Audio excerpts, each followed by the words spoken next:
श्री स्वामी समर्थ. सर्वांना माझा नमस्कार. सर्वप्रथम होळी पौर्णिमेच्या तुम्हा सर्वांना खूप शुभेच्छा. आजच्या दिवशी उपाय याप्रमाणे होळीच्या अग्नीमध्ये काय आपण वस्तू टाकायच्या हे सर्व काही व्हिडिओ आपल्या चॅनलवर आलेले आहेत.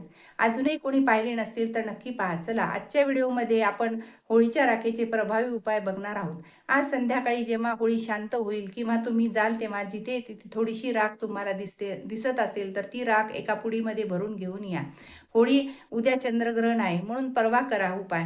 कारण होळीकर म्हणून आपण धुलीवंदन साजरी करतात. बघा यावर्षी धुलीवंदनाच्या दिवशी ग्रहण आहे, त्यामुळे धुलीवंदनाचा दुसरा दिवस करी दिन म्हणून साजरा करणार आहोत. म्हणून तुम्ही उपाय ग्रहणाच्या दुसऱ्या दिवशी उपाय केला तरी प्रभावी ठरणार आहेत. आता काय करायचे आहे उपाय? तर ती होळीची राख घरी आणायची आहे व होळीची जी राख किंवा भस्म असते ते खूप पवित्र असते. घरातील प्रत्येक सदस्याने आंघोळीच्या पाण्यात टाकावी. याने आपल्या शरीरातील नकारात्मक निघून जाते. नजरबाधा, दोष राहणार नाही. दुसरा उपाय काय आहे तर घरातील आर्थिक स्थिती सुधारण्यासाठी काय करायचं आहे? एक लाल रंगाचा कपडा घेऊन त्यात ₹1 नाणे ठेवून त्यावर थोडी राख ठेवून तो पोटली बांधून देवासमोर ठेवायची आणि लक्ष्मीचा मंत्र म्हणायचा. ओम ऐं ह्रीं क्लीं चामुंडाय विचे 11 वेळा मंत्र म्हणायचा आहे.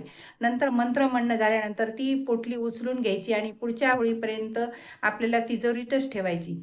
व तिसरा उपाय म्हणजे तुम्ही मुख्य दरवाजाला लावायचा आहे पोटली. लाल कपडा घेऊन त्यात कवडी, ₹1, थोडी राख बांधून पोटली मुख्य दरवाजाच्या आत बांधावी, जेणेकरून ती कोणालाही दिसणार नाही. तुम्ही दाराच्या मागे लावली तरी चालेल.